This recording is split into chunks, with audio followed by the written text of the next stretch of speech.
Welcome to mechanical GATE zone. आज के इस लेक्चर में हम लोग इंजीनियरिंग मैकेनिक्स में देखेंगे फ्रिक्शन के अंदर block on block system. Block on block system में बहुत सारे एस्पिरेंट्स को कंफ्यूजन रहता है, समझ नहीं आता टॉपिक, तो इसको आज हम बिल्कुल अच्छे से कवर करेंगे और सारा का सारा concept for the block on block system आज इस वीडियो में कवर किया जाएगा। तो स्टार्ट करते हैं ब्लॉक ऑन ब्लॉक सिस्टम। आपको अभी स्क्रीन पे ये क्वेश्चन दिख रहा है कि ये एक सिस्टम है जिसमें कि एक सरफेस के ऊपर, जो कि एक स्मूथ सरफेस है, इसके ऊपर दो ब्लॉक रखे हुए हैं। स्मूथ सरफेस के ऊपर ब्लॉक नंबर बी रखा हुआ है जिसका मास है 20 kg और इसके ऊपर फोर्स लग रहा है पी, जो कि टाइम डिपेंडेंट फोर्स है, that is P equal to 10T newton. ठीक है, where time is in seconds. इस ब्लॉक बी के ऊपर एक दूसरा ब्लॉक रखा हुआ है 10 kg का, that is block A. However the surfaces between A and B are not smooth, वो कैसी हैं, रफ हैं, और वहाँ का फ्रिक्शन कोफिशिएंट स्टैटिक के लिए 0.2 गिवन है और काइनेटिक के लिए 0.1 गिवन है। तो बोल रहे हैं अगर acceleration due to gravity 10 metre पर सेकेंड स्क्वायर है तो इसका एक्सेलरेशन टाइम ग्राफ बनाए। ठीक है, एक्सेलरेशन वर्सेस टाइम ग्राफ हमको बनाना है इस सिस्टम का। तो इस क्वेश्चन को अभी हम बाद में करेंगे, लेकिन पहले समझ लेते हैं कि इस तरीके की जो प्रॉब्लम्स आती हैं जिसमें एक ब्लॉक के ऊपर दूसरा ब्लॉक रखा होता है और फ्रिक्शन भी होता है शामिल, तो उसकी एनालिसिस कैसे करते हैं पहले ये देखते हैं हम लोग। ठीक है, तो यहाँ पे समझेंगे। पहले यहाँ पे देखिए दो केस पॉसिबल हैं। यहाँ पे दो केस पॉसिबल हैं। पहला केस क्या पॉसिबल है कि जैसे ये ब्लॉक जैसे एक सरफेस के ऊपर रखा हुआ है, लाइक दिस। देखिए ये जैसे एक ब्लॉक रखा हुआ है इस सरफेस के ऊपर और इसके ऊपर एक दूसरा ब्लॉक रखा हुआ है लाइक दिस। लेट अस से ये m1 मास का है, ये m2 मास का है और इसके ऊपर हमने फोर्स लगाया हुआ है, लेट अस से F। तो पहली पॉसिबिलिटी तो ये है कि m1 और m2 मूव करें सेम एक्सेलरेशन से,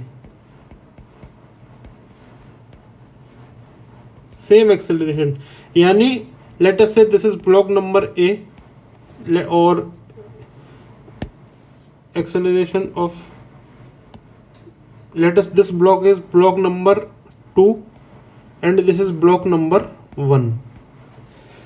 पहला केस ये बनता है कि m1 और m2 जो दोनों ब्लॉक हैं ये मूव करें सेम एक्सेलरेशन से। इसका मतलब क्या हुआ कि acceleration of 1 is equal to acceleration of 2 होना चाहिए और एक कोई कांस्टेंट वैल्यू लेट अस से a होगी। तो यहाँ पे एक केस ये बना। दूसरा केस क्या बनता है कि m1 और m2 मूव करें विद डिफरेंट एक्सेलरेशन,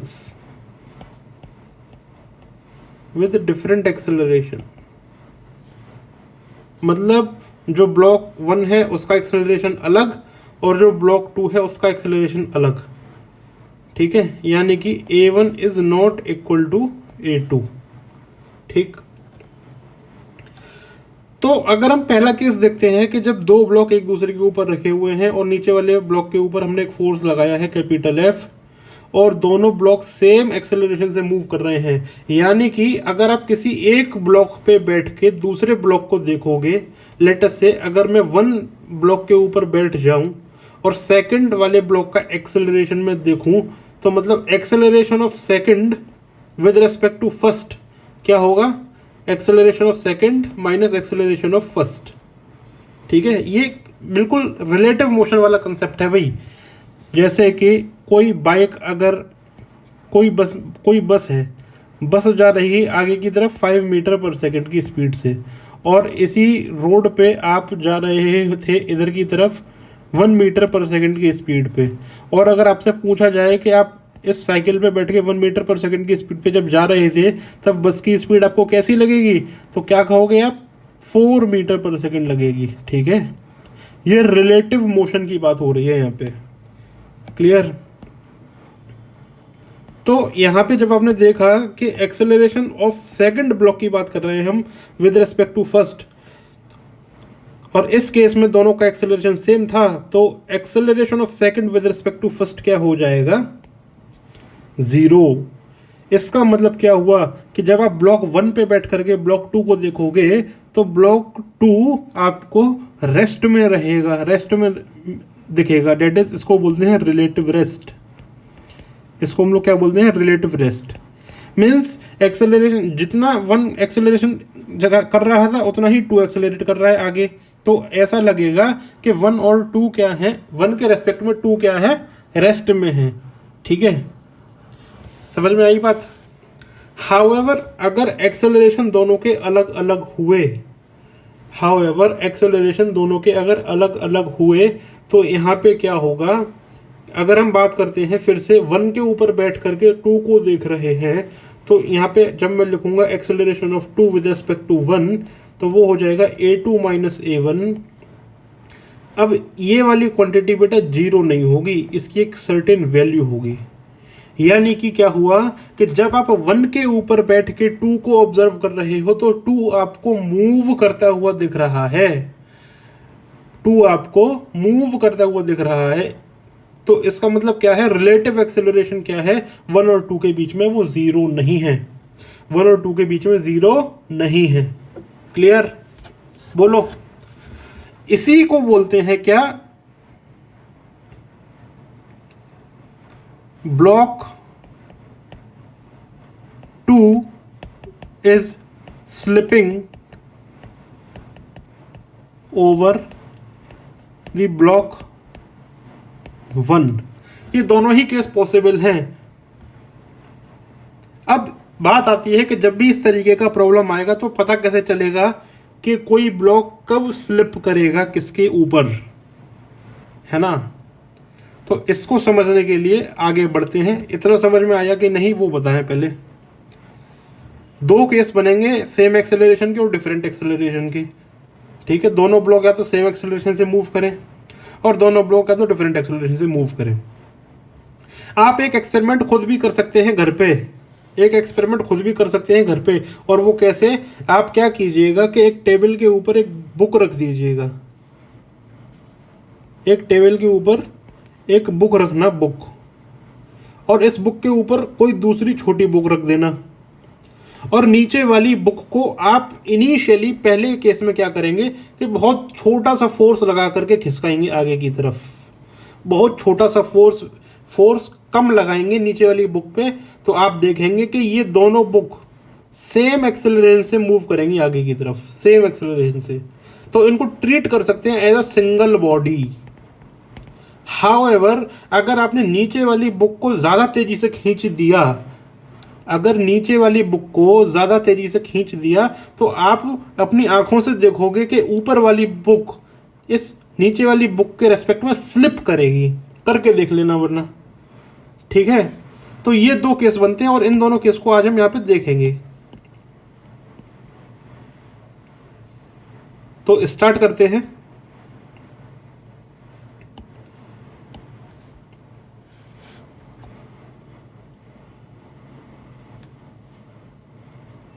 ये है हमारी एक सरफेस और इस सरफेस के ऊपर एक रखा हुआ है ब्लॉक, और इस ब्लॉक का जो मास है बच्चे वो कितना है? m1। इसके ऊपर रखा हुआ है एक दूसरा ब्लॉक और इसका मास कितना है? m2। और आपने m1 वाले ब्लॉक पे एक फोर्स लगाया कैपिटल F। ठीक है,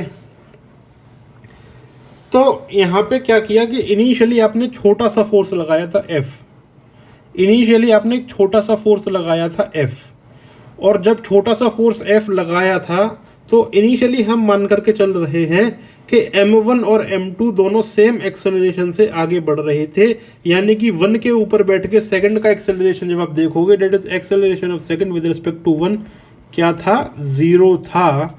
इसका मतलब क्या हुआ कि block 2 will be at relative rest with respect to 1 is at relative rest with respect to 1।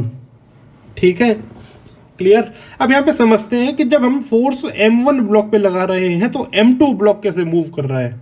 My dear late us से कि जो m1 और m2 ब्लॉक हैं इनके बीच में जो सरफेस है इसका कोफिशिएंट ऑफ स्टैटिक फ्रिक्शन है μs और कोफिशिएंट ऑफ काइनेटिक फ्रिक्शन है μk। ठीक, अब मैं यहां पे क्या करता हूं, मैं यहां पे FBD बनाता हूं।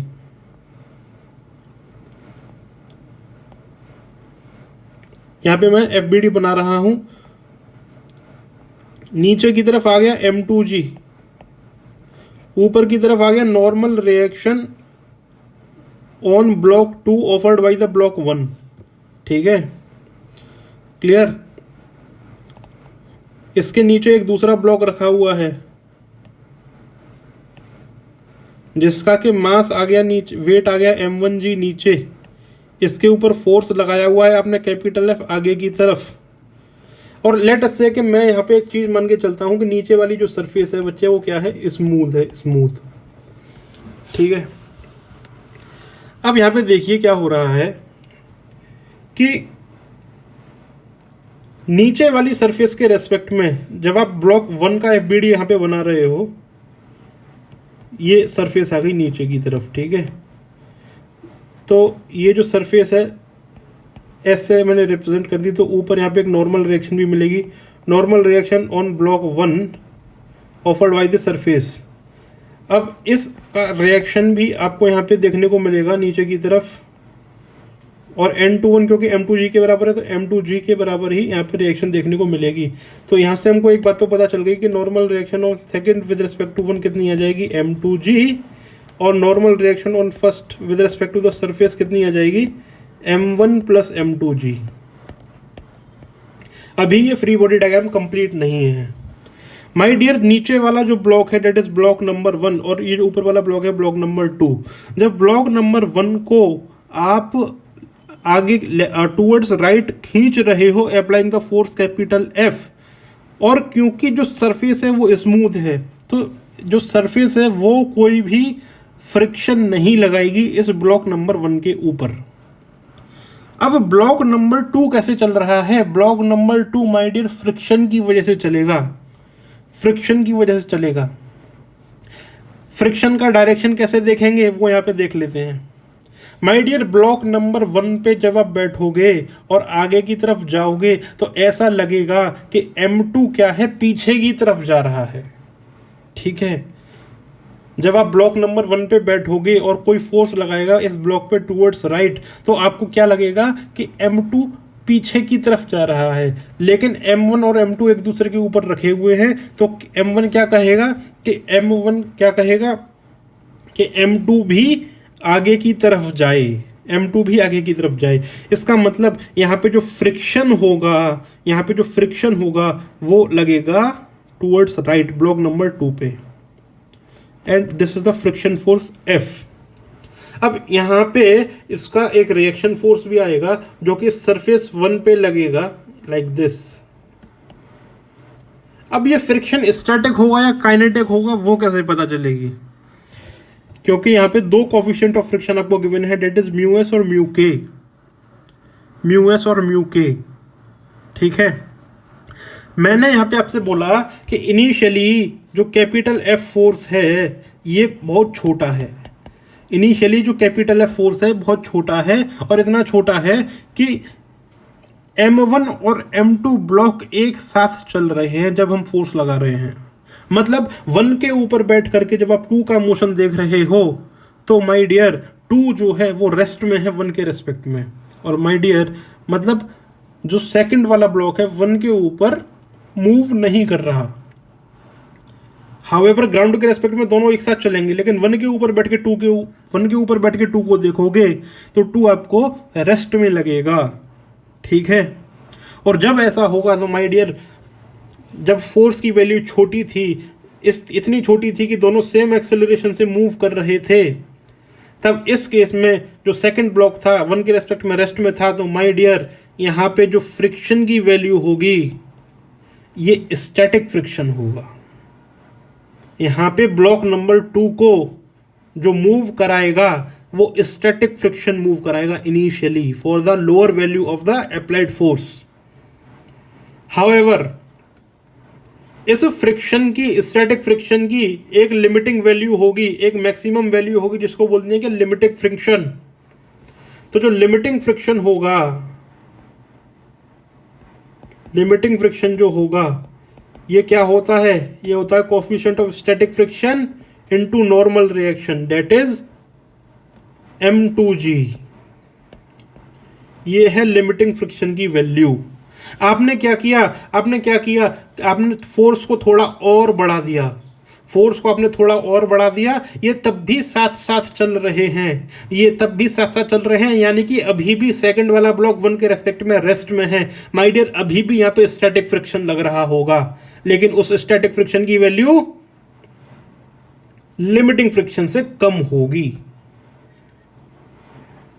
समझ में आ रही है बात? बोलिए। आपने फोर्स और बढ़ा दिया, ये अभी भी साथ साथ चल रहे हैं, स्टैटिक फ्रिक्शन की वैल्यू थोड़ी और बढ़ गई होगी, लेकिन लिमिटिंग फ्रिक्शन से कम होगी। लेकिन एक टाइम ऐसा आया कि ये एक एफ फोर्स इतने मैग्नीट्यूड को क्रॉस कर गया कि अब जब आप वन पे बैठ के टू का मोशन देखोगे तो टू वाला मोशन आपको स्लिपिंग करता हुआ दिखेगा, ठीक है। जब वन पे बैठ के टू का मोशन देख रहे हो तो माय डियर स्लिपिंग आपको अब देखने को मिल रही है, यानी कि वन के रेस्पेक्ट में टू मूव कर रहा है। यहाँ पे माय डियर काइनेटिक फ्रिक्शन आ जाएगा अब, क्योंकि लिमिटिंग फ्रिक्शन की वैल्यू तक ही ये स्टैटिक फ्रिक्शन बढ़ सकता था। ये भाई स्मॉल एफ जो स्टैटिक फ्रिक्शन है, जो कि इनिशियली इस ब्लॉक नंबर 2 को मूव करा रहा था, ये कितना बढ़ेगा, अपनी लिमिटिंग वैल्यू को क्रॉस नहीं कर सकता ये, ठीक है। बढ़ाते आप एफ इतना बढ़ा दिए कि यहाँ पे अब स्लिपिंग शुरू हो गई। तो माय डियर यहाँ पे जब स्लिपिंग शुरू हो गई तो यहाँ पे जो पिक्चर में आएगा वो अब काइनेटिक फ्रिक्शन आएगा। समझ में आ रही है बात? तो यहाँ पे पहला केस यही बनता है, पहला क्वेश्चन क्या बनता है, what is the maximum value of capital F so that block 1 and 2 move with same acceleration. पहला क्वेश्चन ये आया यहाँ पे, कैपिटल एफ की मैक्सिमम कितनी वैल्यू होगी।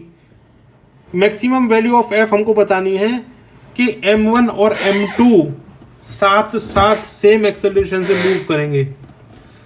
समझ में आ रही बात? तो my dear initially same acceleration का मतलब क्या है कि स्लिपिंग नहीं हो रही, मतलब कि क्या हो रहा है, वन के रेस्पेक्ट में टू रेस्ट में है, यानी कि फ्रिक्शन जो है स्टैटिक है, ठीक है। अब दोनों का एक्सेलरेशन सेम कराना है, ठीक, दोनों का एक्सेलरेशन सेम कराना है। तो अगर मैं यहाँ पे एक्सेलरेशन ऑफ सेकंड की बात करूँ तो यहाँ पे न्यूटन का सेकंड लॉ लगा करके इनिशियली जो फोर्स है स्मॉल एफ फ्रिक्शन यहाँ पे एक्सेलरेट कराएगा ब्लॉक 2 को, और इसका मास कितना हो जाएगा बच्चे, m2 हो जाएगा। अब यहाँ पे जब हम बात करेंगे कि मैक्सिमम एक्सेलरेशन 2 का कितना हो सकता है, जब यहाँ पे स्टैटिक फ्रिक्शन लग रहा हो तो ये हो जाएगा स्टैटिक फ्रिक्शन की limiting value divided by the mass m2। तो मैक्सिमम एक्सेलरेशन जिससे कि ब्लॉक 2 मूव कर सकता है वो क्या हो जाएगा, coefficient of static friction into normal reaction, that is m2g divided by the mass m2। तो यहाँ से निकल कर के आ गया म्यू एस इंटू जी। म्यू एस इंटू जी। ठीक है, ये वो एक्सेलरेशन है जिससे कि ब्लॉक नंबर 2 आगे की तरफ एक्सेलरेट कर रहा है, और हम चाहते हैं कि स्लिपिंग ना हो, दोनों सेम एक्सेलरेशन से चलें। तो मतलब जितना एक्सेलरेशन A2 है उतना ही एक्सेलरेशन A1 का भी होना चाहिए। समझ में आ रही है बात? तो जब हम FBD बनाते हैं नीचे वाले ब्लॉक का, तो नीचे की तरफ हमको फोर्स मिला M1G, यहाँ से हमको नॉर्मल रिएक्शन मिली सरफेस ने जो लगाई थी, और साथ में यहाँ पे M2G भी होगा। और यहाँ पे जब आप फोर्स लगा रहे हो कैपिटल F, तो यहाँ पे फ्रिक्शन लग रहा है पीछे की तरफ, और फ्रिक्शन जो है वो कुछ नहीं, इसी का रिएक्शन है। समझ में आ रही है बात? तो जब आप यहाँ पे सेकंड लॉ लगाओगे तो एक्सेलरेशन ऑफ 1 जो आएगा, ये आएगा net force that is capital F minus small f divided by the mass M1, divided by the mass M1। ठीक है, अब यहाँ पे समझो कि जो एक्सेलरेशन है वो 2 के बराबर है, तो इसका मतलब ये हो गया कि mu S into G is equal to capital F minus जो ऊपर फ्रिक्शन फोर्स की मैक्सिमम वैल्यू थी that is mu S into M1G divided by M2G। ऊपर वाला जो फ्रिक्शन था, ये जो फ्रिक्शन था, इसकी limiting value mu S into M2G थी। ठीक है, तो यहां से आपने देखा कि ये निकल करके आ गया कितना, mu S M1G plus mu S M2G is equal to capital F। यहाँ से F निकल करके आ गया बेटा कितना ना, म्यू एस इंटू जी M1 प्लस M2। ये वो फोर्स की मैक्सिमम वैल्यू है जब तक ये एक्सेलरेशन 1 का और 2 का सेम होगा, यानी कि स्लिपिंग नहीं होगी। ये हो गया case number 1, that is what is the maximum value of F so that the block 1 and 2 move with the same acceleration. तो बेटा F की ये वो वैल्यू है जब ये दोनों सेम एक्सेलरेशन से आगे की तरफ जाएंगे। यहां पे देखते हैं दूसरा case.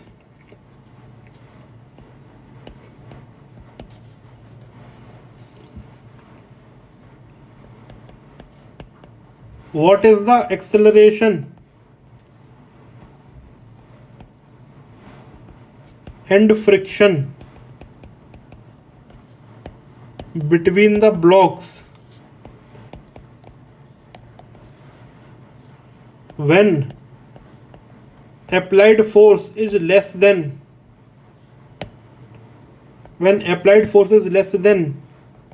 mu sg into M1 plus M2। मतलब अप्लाइड फोर्स की वैल्यू इस मैक्सिमम वैल्यू से कम है, तब क्या होगा, है ना? देखो भाई, ये वो फोर्स की मैक्सिमम वैल्यू थी, मैक्सिमम वैल्यू ऑफ F, ये थी maximum value of F so that M1 and M2 travel करेंगे विद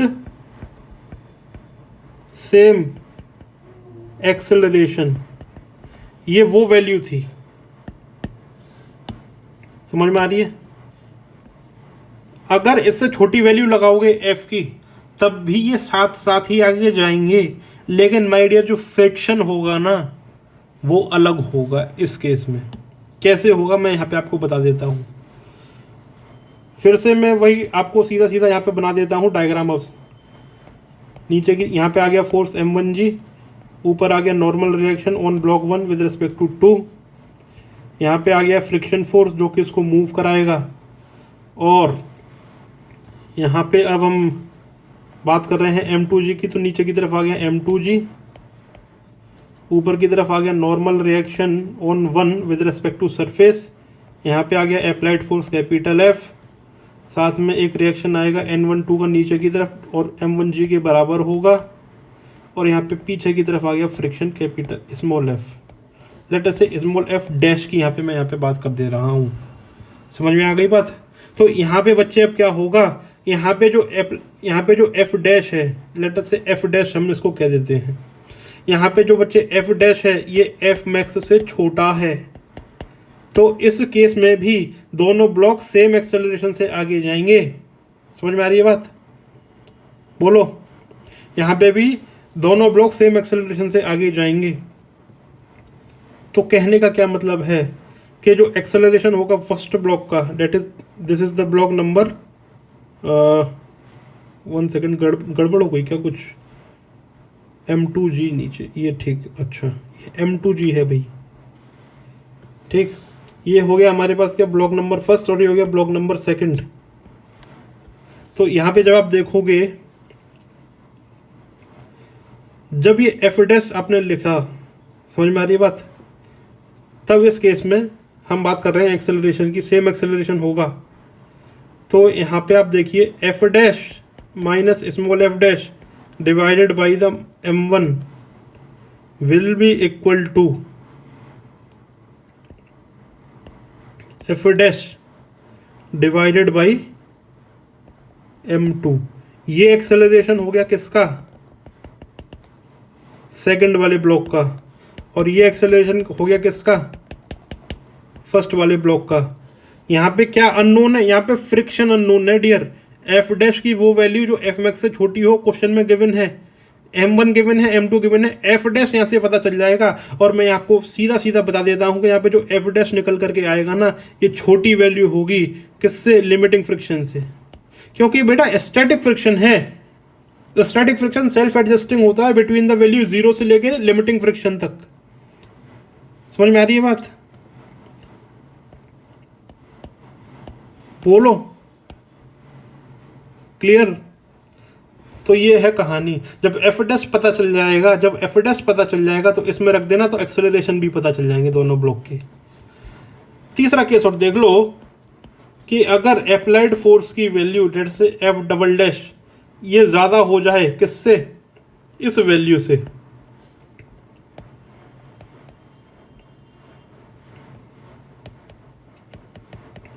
तब क्या होगा। यहाँ पे बेटा अगर ऐसा हो गया कि आपने मैक्सिमम वैल्यू ऑफ एफ, जहाँ तक दोनों साथ साथ चल सकते थे, सेम एक्सेलरेशन चल सकते थे, उससे भी ज़्यादा फोर्स लगा दिया, तो यहाँ पे बेटा अब हो जाएगी क्या, स्लिपिंग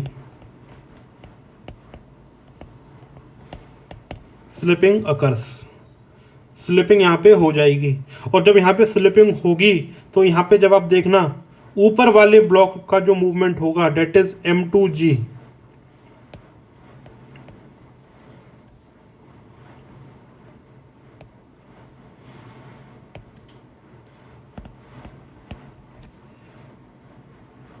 यहाँ पे जो फ्रिक्शन होगा ना, अब यहाँ पे काइनेटिक फ्रिक्शन आ जाएगा बच्चे, म्यू के इंटू M2G।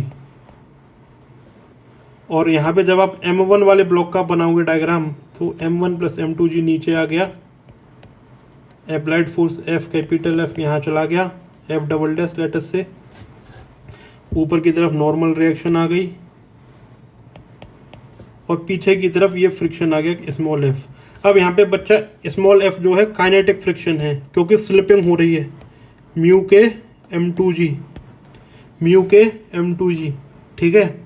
और यहाँ पे जब आप एक्सेलरेशन देखोगे सेकंड ब्लॉक का, तो ये हो जाएगा कितना, mu K M2G divided by M2, that is mu K into G। लेकिन जब आप एक्सेलरेशन देखोगे फर्स्ट ब्लॉक का, तो वो आएगा कितना, applied force minus friction force, that is mu K M2G divided by the mass M1। Second law लगाया है, कुछ नहीं किया है। तो यहाँ पे आप देखना acceleration of 2 is not equal to acceleration of 1। समझ में आ गई बात? तो ये कहानी है। बोलो, ऑल राइट, वेरी गुड।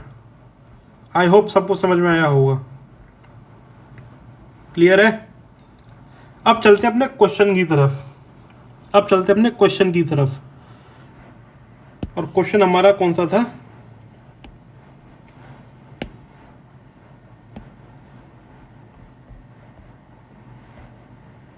ये क्वेश्चन था।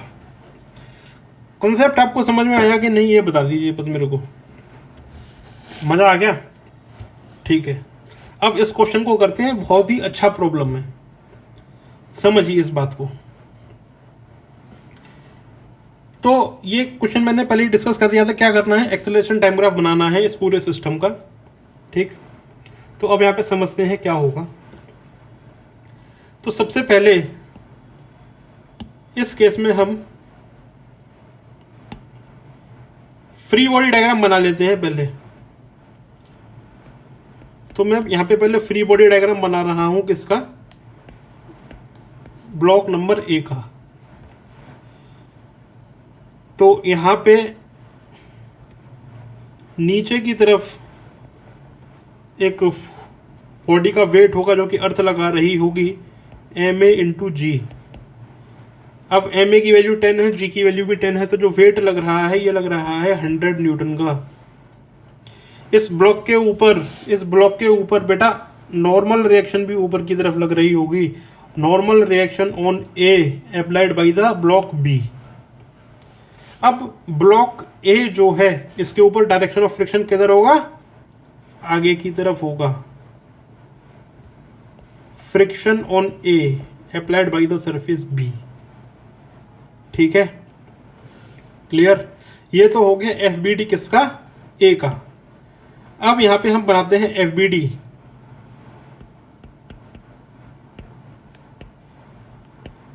ब्लॉक बी का, free body diagram of block B. जब free body diagram block B का आप नीचे बनाओगे तो यहां पे सबसे पहला इसका weight that is M B g कितना हो जाएगा? 200 न्यूटन, क्योंकि मास 20 है, एक्सेलरेशन ड्यू टू ग्रेविटी 10 है, ठीक। इस एन ए बी का रिएक्शन नीचे की तरफ आएगा। इस एन ए बी का रिएक्शन नीचे की तरफ आएगा, जिसका मैग्नीट्यूड सेम होगा, बस डायरेक्शन अपोजिट हो जाएगी और कोलिनियर होंगे। न्यूटन का थर्ड लॉ है। तो ये जो वैल्यू होगी from this equilibrium, this is N A B is 100, तो ये भी हो गया 100 न्यूटन, ठीक है, क्लियर। इसके ऊपर आपने एक फोर्स लगाया हुआ है, इसके ऊपर आपने फोर्स लगाया हुआ है, एक एक्सटर्नल फोर्स है कैपिटल पी, क्लियर। इसके ऊपर बच्चे एक नॉर्मल रिएक्शन आएगी, और वो जो नॉर्मल रिएक्शन होगी वो आएगी ब्लॉक नंबर बी पे। कौन लगाएगा? सरफेस लगाएगा, सरफेस। ये सरफेस हमने एस से रिप्रेजेंट कर दिया, ठीक है। और इस फ्रिक्शन का भी रिएक्शन इधर की तरफ आपको देखने को मिलेगा। ये आ गया एफ ए बी, इसके उल्टा अपोजिट, क्लियर। अब यहाँ पे क्वेश्चन गिवन है इस तरीके से। अब हमको इसका एक्सेलरेशन वर्सेस टाइम ग्राफ बनाना है। एक्सेलरेशन वर्सेस टाइम ग्राफ बनाने के लिए वो इसलिए कह रहा है क्योंकि यहाँ पे जो अप्लाइड फोर्स है बेटा पी, वो खुद कांस्टेंट नहीं है, खुद कांस्टेंट नहीं है, वो खुद टाइम पे डिपेंड कर रहा है। अगर एक्सेलरेशन की बात करोगे तो यहाँ पे एक्सेलरेशन भी कांस्टेंट नहीं होगा, एक्सेलरेशन भी टाइम पे डिपेंड करेगा, ठीक। समझ में आ रही है बात? बोलो। तो सबसे पहला काम क्या करना है यहाँ पे? अब कैसे पता चलेगा स्लिपिंग हो रही है कि नहीं हो रही है ना? तो लेट अस से मान लेते हैं कि स्लिपिंग नहीं हो रही, और इनिशियली ए और बी सेम एक्सेलरेशन से मूव कर रहे हैं आगे की तरफ, ठीक है। If acceleration of A and B is same then they will move together and no slipping occurs between them. तो हम यहां पे मान लेते हैं, let us assume no slipping occurs initially no slipping occurs, अगर स्लिपिंग नहीं हो रही है तो 1 और 2 जो दोनों हैं ए और बी वो दोनों सेम एक्सेलरेशन से मूव करेंगे, ठीक। और कब तक मूव करेंगे वो एक पी की मैक्सिमम वैल्यू पे डिपेंड करेगा। समझ में आ रही बात? तो जो मैक्सिमम पॉसिबल एक्सेलरेशन है ए का, maximum possible acceleration of block A so that no slipping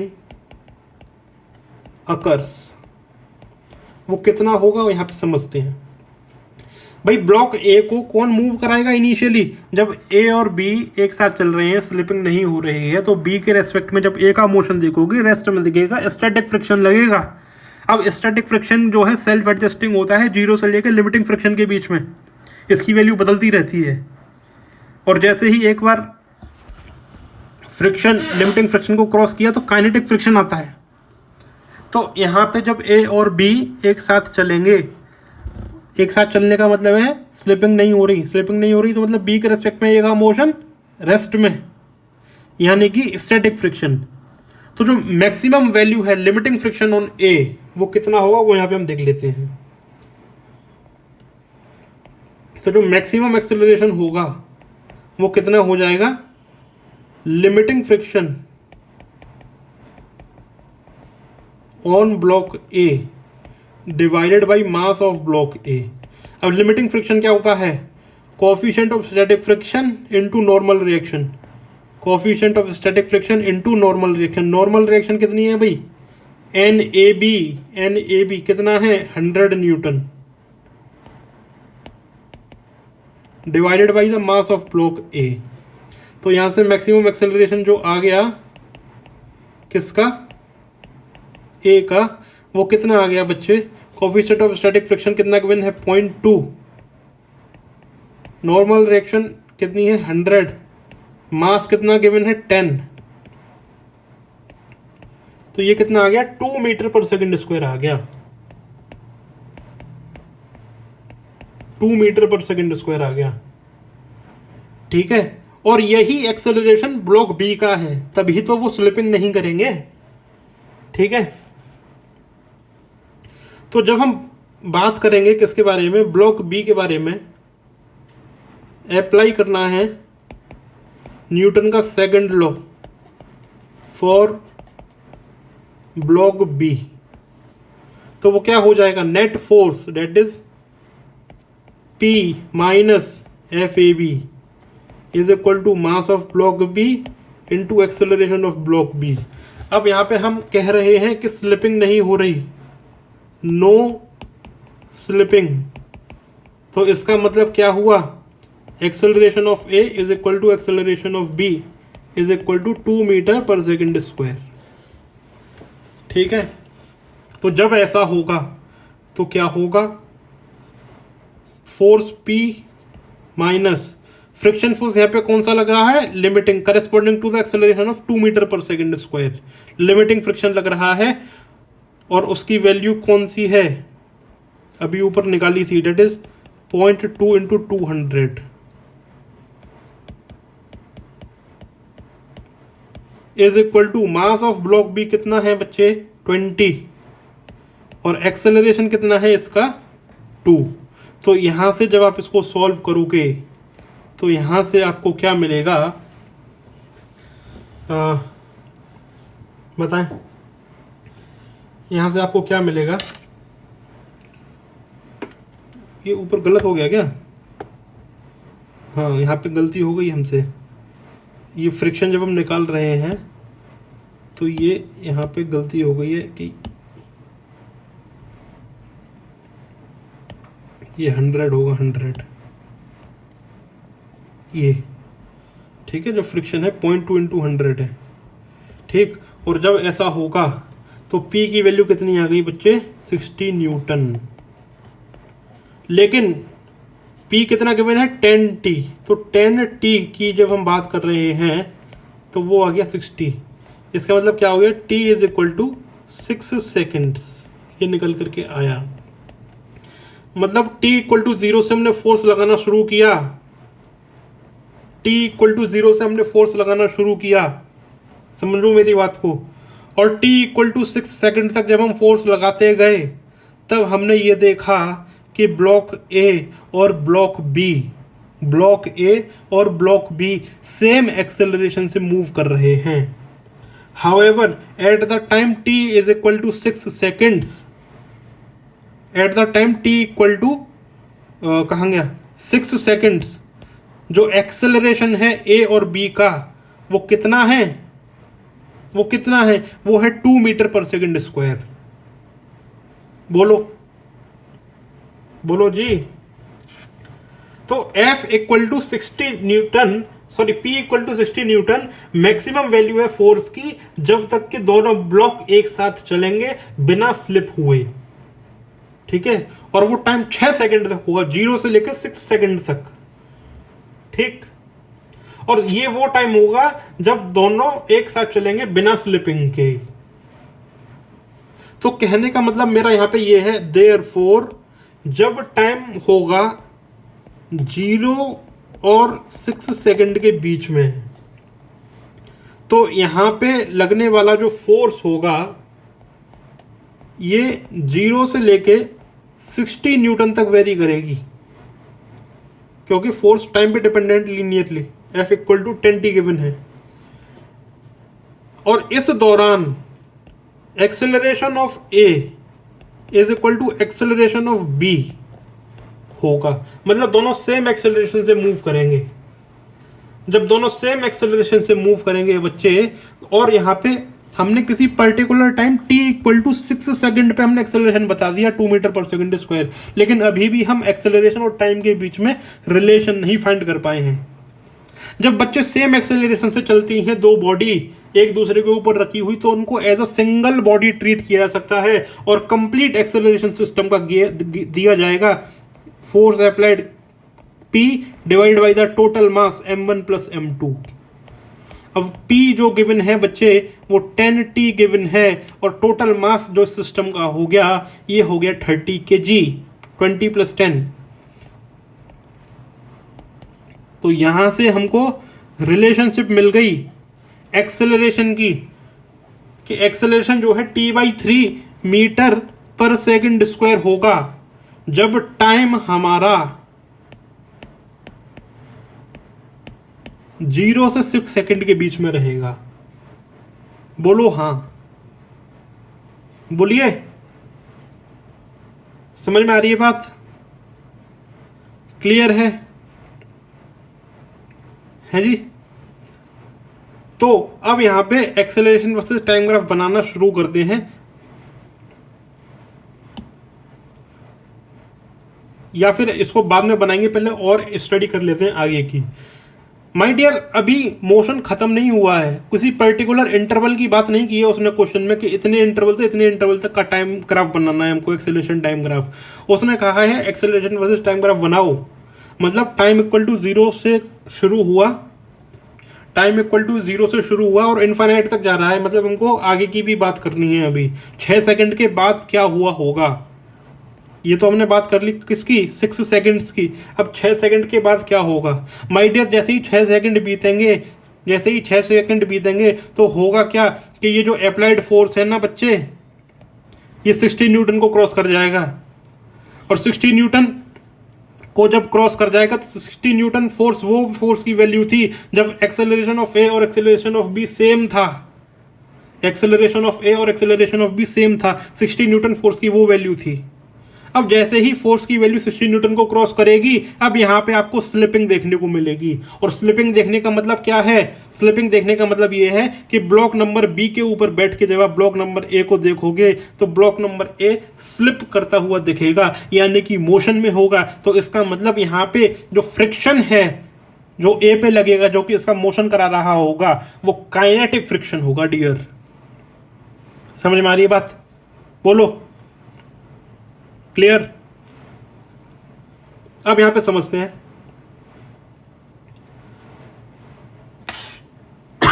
sorry, अब हम यहां पे बात करने जा रहे हैं कि अगर अप्लाइड फोर्स की वैल्यू 60 न्यूटन को क्रॉस कर जाए।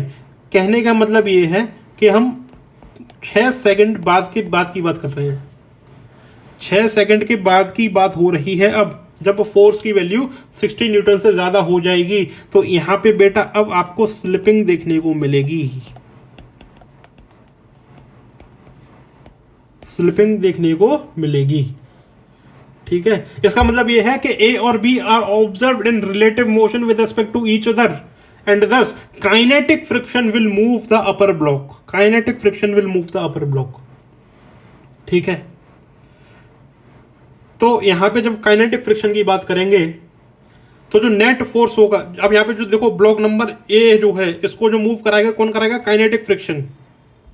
तो यहाँ पे जब आप बात करोगे एक्सेलरेशन ऑफ ब्लॉक ए की, तो यहाँ पे बच्चे अब काइनेटिक फ्रिक्शन इसको मूव कराएगा divide by the mass of ए।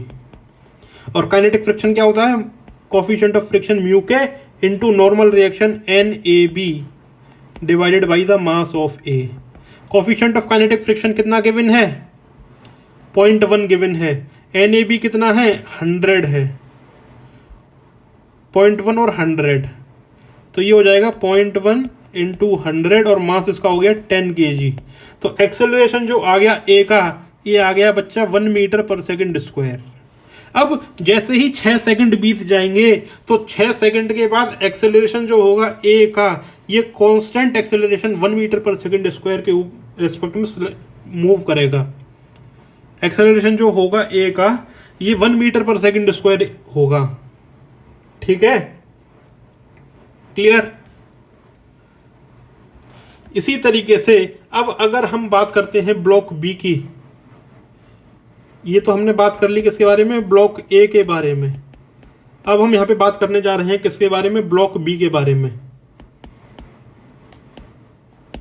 अब जब हम ब्लॉक बी की बात कर रहे थे तो ब्लॉक बी पे जो लगने वाला फोर्स था, एक तो था applied force that is P, एक था फ्रिक्शन जो कि अब constant value that is kinetic friction जो था वो लगेगा और कितना लगेगा, इतना लगेगा, इतना। और इसकी वैल्यू कितनी है, 10। नीचे की तरफ जो पूरा आएगा आपके पास निकल करके डेट इज 200 + 100 300 न्यूटन, और ऊपर की तरफ आ जाएगा normal reaction n on block B by the surface. ठीक है, अब यहाँ पे जब आप क्या करोगे, जब आप यहाँ पे एक्सेलरेशन देखोगे, तो बच्चे क्या होगा,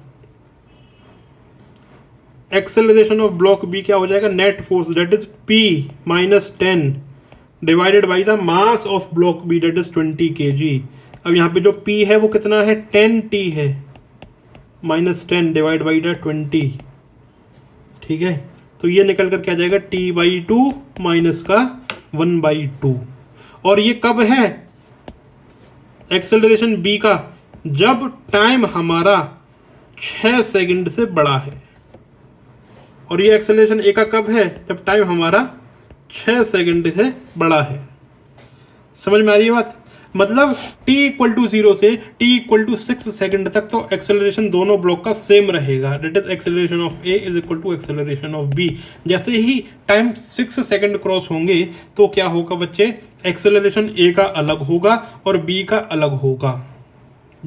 अलग होगा। ठीक है, तो अब यहाँ पे हम एक्सेलरेशन वर्सेस टाइम ग्राफ बना देते हैं और बहुत आसानी से बन जाएगा अब, क्योंकि सारा डेटा नोन हो गया है।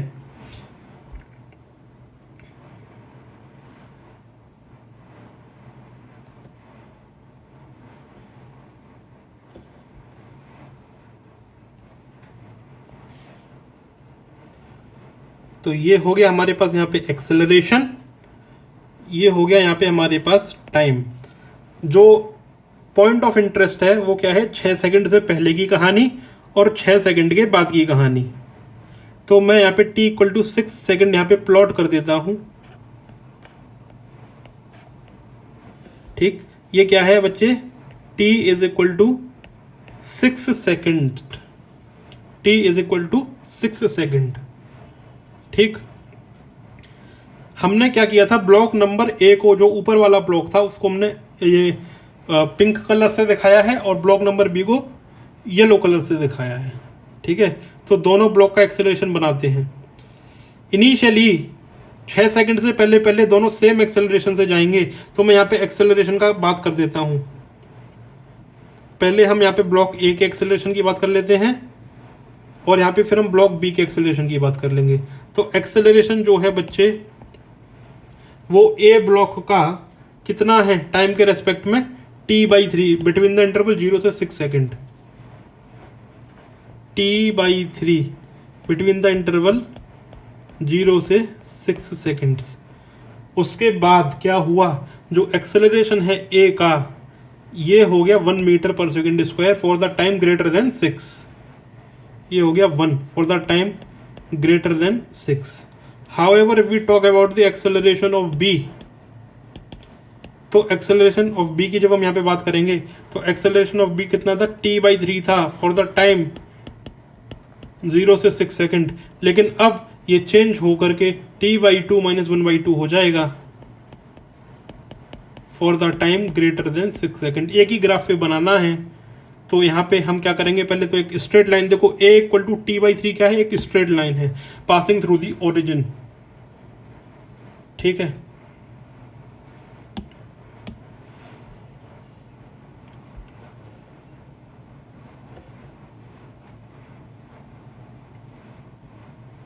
ये हमने बनाया एक स्ट्रेट लाइन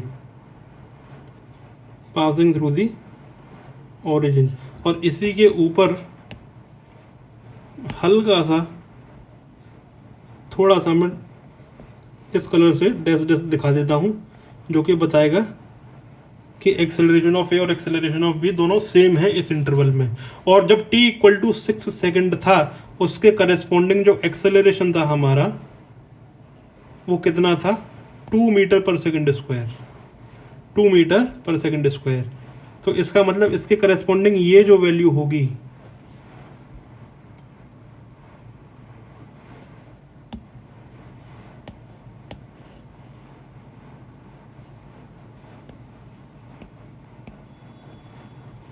ये कितनी होगी, 2 मीटर पर सेकेंड स्क्वायर। एक्सेलरेशन किस में है, मीटर पर सेकेंड स्क्वायर में, और टाइम किस में है, ये सेकेंड्स में।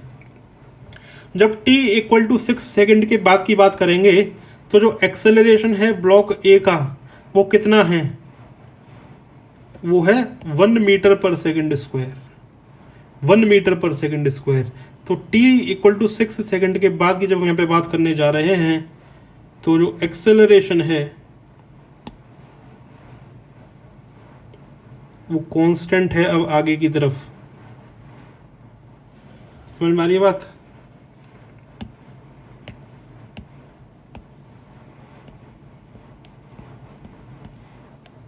और कितना है बच्चे, 1 मीटर है, 1 मीटर पर सेकेंड स्क्वायर। और ये क्या था, एक्सेलरेशन ऑफ ए। ठीक है, क्लियर, बोलो। लेकिन जैसे ही t = 6 सेकेंड की जब हम यहाँ पे बात करेंगे तो इस इंस्टेंट पे जो एक्सेलरेशन होगा ब्लॉक बी का वो कितना होगा, ये हो जाएगा 5/2 दैट इज 2.5। मतलब कि थोड़ा सा इसके ऊपर जा करके यहाँ से कहीं जाएगा और कुछ इस तरीके की हमको यहाँ पे लाइन देखने को मिलेगी। ठीक है, और इसके करस्पॉन्डिंग ये जो वैल्यू है कितनी है, 2.5। ठीक, और ये जो है ग्राफ किसका है, एक्सेलरेशन ऑफ बी का। कौन सी इक्वेशन फॉलो कर रहा है ये कर रहा है t/2 - 1/2। ये है एक्सेलरेशन ऑफ ए = 1। ये है acceleration of A = acceleration of B = t/3। बोलो समझ में आया कि नहीं। तो बेटा ये जो सॉलिड लाइंस जो हमने बनाई हैं यही इसका ग्राफ है, एक्सेलरेशन टाइम ग्राफ इस सिस्टम का। बोलो समझ में आया, क्लियर हुआ कंसेप्ट थोड़ा बहुत। तो यही था फ्रिक्शन का case on two block system, block on block system. ठीक है, तो अब यहाँ पे नंबर ऑफ क्वेश्चन बनाए जा सकते हैं। Number of question can be framed from this, जैसे एक्सेलरेशन ऑफ ए या फिर एक्सेलरेशन ऑफ बी। 1 सेकेंड, जैसे acceleration of B with respect to A कितना होगा, किस टाइम इंटरवल में पूछना है, at time equal to 7 second बोल दो, 8 सेकेंड बोल दो। ठीक है, तो क्या करोगे, ये इक्वेशन मिल गई, ये इक्वेशन मिल गई, इसमें टाइम की वैल्यू पुट करो और एक्सेलरेशन, रिलेटिव एक्सेलरेशन निकाल दो। इस तरीके का क्वेश्चन बन सकता है। बोलो, समझ में आ रहा है कि नहीं आ रहा है? क्लियर है? अब यहाँ पे एक बात बताओ, यहाँ पे एक बात बताओ, और वो बात क्या है, वो ये कि अगर हम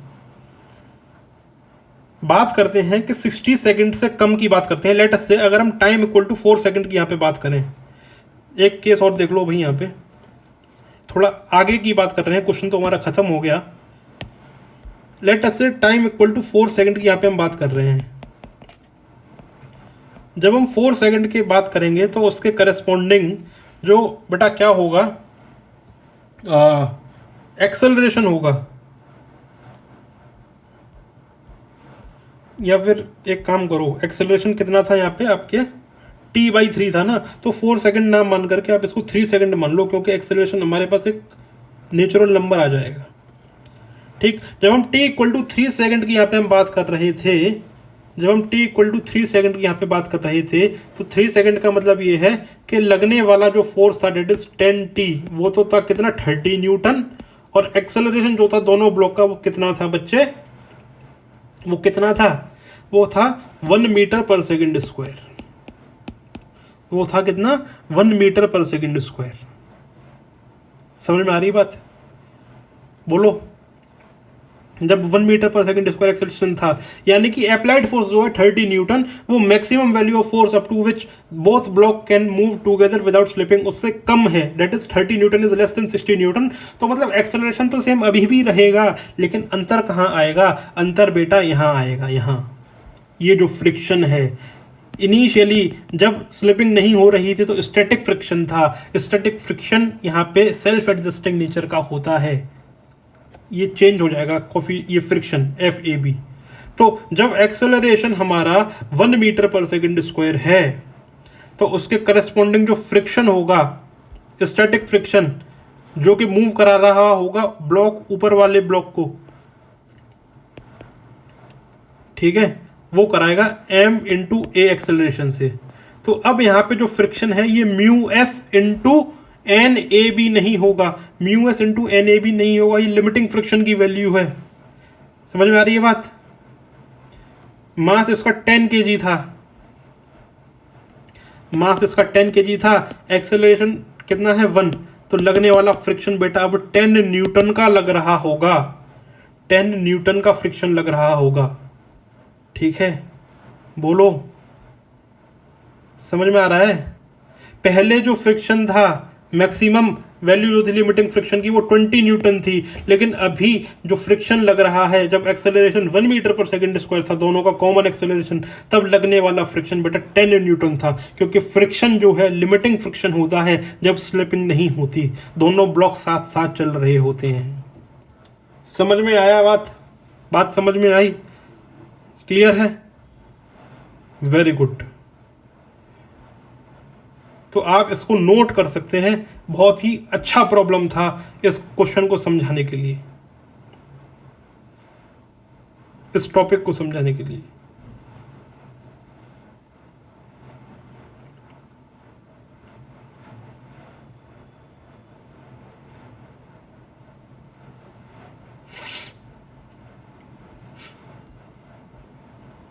अब एक छोटा सा प्रॉब्लम और कर लेते हैं और इस टॉपिक को खत्म करते हैं डियर। देखिए एक क्वेश्चन और देखते हैं, बहुत ही शानदार प्रॉब्लम, एक बहुत ही अच्छा प्रॉब्लम यहां पे देखने जा रहे हैं कि एक ये सरफेस है, इस सरफेस के ऊपर एक ब्लॉक रखा हुआ है और इस ब्लॉक के ऊपर दूसरा ब्लॉक रखा हुआ है लाइक दिस। ये हो गया ब्लॉक नंबर ए और ये हो गया block number B. Block number B का जो मास है 10 kg है और ब्लॉक नंबर ए का जो मास है वो 5 kg है। और इस ब्लॉक नंबर ए पे एक फोर्स लगाया गया है, ऊपर वाले ब्लॉक पे फोर्स लगाया है कैपिटल एफ। ठीक है, क्लियर।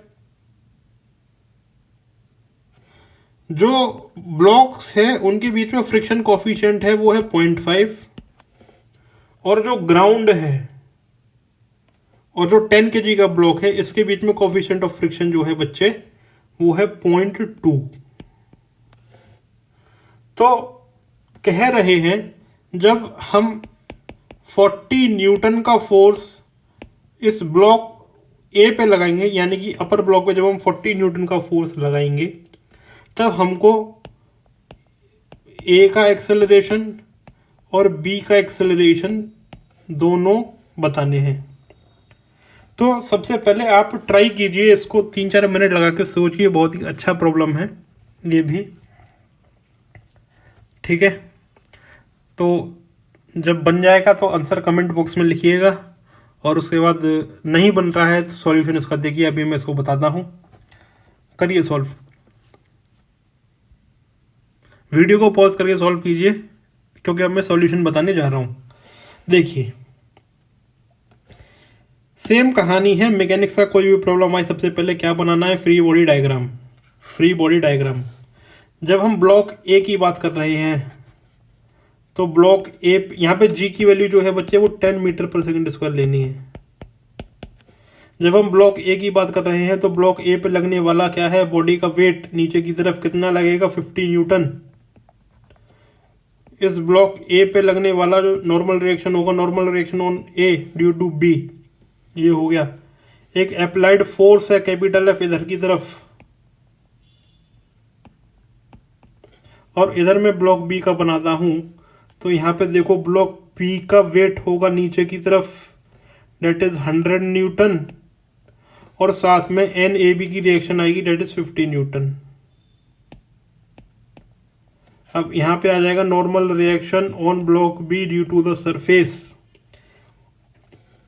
अब यहाँ पे एक बात समझो, ब्लॉक ए के ऊपर फोर्स लगाया है तो ए जो है बी के रेस्पेक्ट में, ए जो है बी के रेस्पेक्ट में आगे जाने की कोशिश करेगा तो इसके ऊपर लगने वाला जो फ्रिक्शन होगा बच्चे वो पीछे की तरफ लगेगा। तो मैं एक काम करता हूँ, मैं ये एफ फोर्स यहाँ ना दिखा करके यहाँ दिखा देता हूँ। एक ही बात है,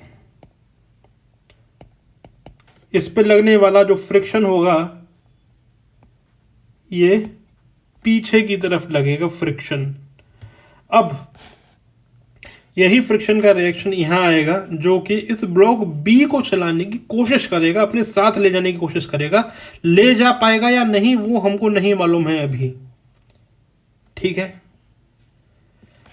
my dear, coefficient of friction यहाँ पे 0.5 गिवन है। तो अगर मैं यहाँ पे लिमिटिंग फ्रिक्शन की बात करूं,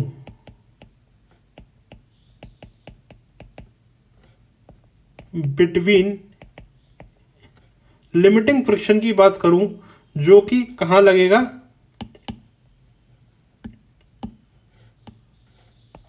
ऑन ब्लॉक ए, तो वो हो जाएगा coefficient of friction into normal reaction on A into B due to B.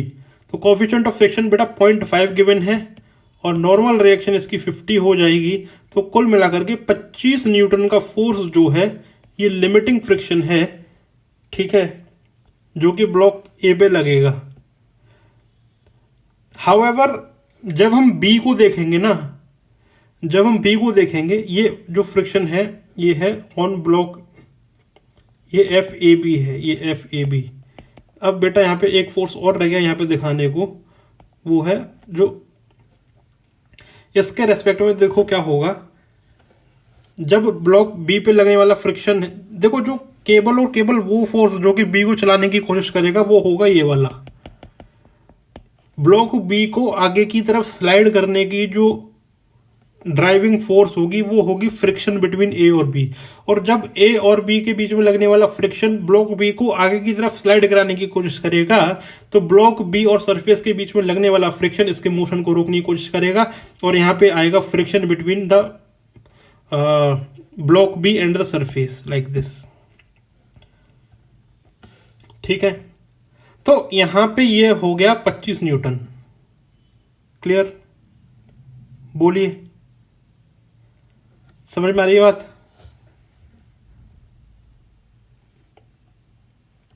तो जो मैक्सिमम, अब ये देखो, जो मैक्सिमम वैल्यू है इस फोर्स की वो है 25 Newton. That is limiting friction जो है 25 न्यूटन का है, जो कि जब 25 न्यूटन का स्टैटिक फ्रिक्शन, जो 25 न्यूटन का स्टैटिक फ्रिक्शन,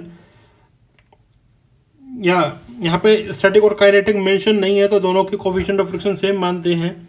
जब 25 न्यूटन का फ्रिक्शन लगेगा इस ब्लॉक बी पे, जो मैक्सिमम वैल्यू है, उस टाइम पे जो लिमिटिंग फ्रिक्शन है ग्राउंड और ब्लॉक बी के बीच में, दैट इज लिमिटिंग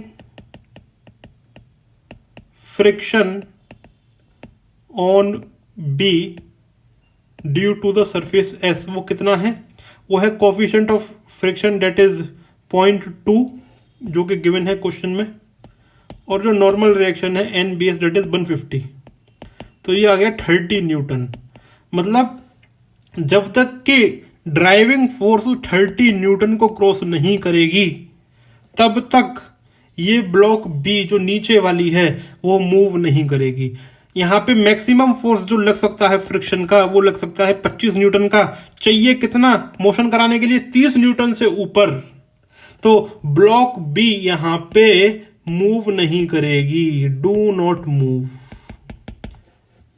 ब्लॉक ए पे लगने वाला जो लिमिटिंग फ्रिक्शन है 25 न्यूटन का है, ब्लॉक ए पे लगने वाला जो लिमिटिंग फ्रिक्शन है 25 न्यूटन का है, एप्लाइड फोर्स 40 न्यूटन है, ग्रेटर देन दी लिमिटिंग फ्रिक्शन। तो बेटा ब्लॉक ए आगे की तरफ मूव करेगा।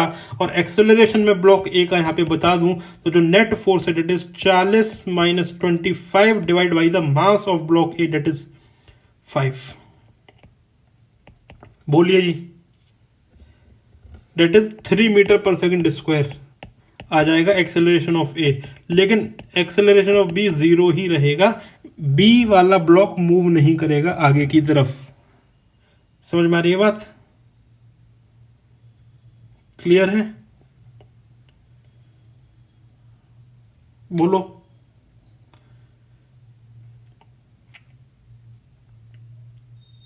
बोलिए।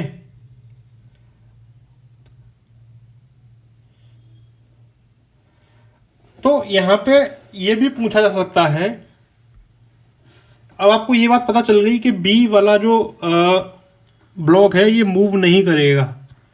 अब यहाँ पे एक बात पूछी जा सकती है कि मिनिमम कोफिशिएंट ऑफ फ्रिक्शन कितना हो कि बी भी मूव कर जाए, है ना, बी भी मूव कर जाए। तो इस तरीके की प्रॉब्लम बन सकती है। क्लियर? बोलिए जी। आई होप आपको समझ में आया होगा।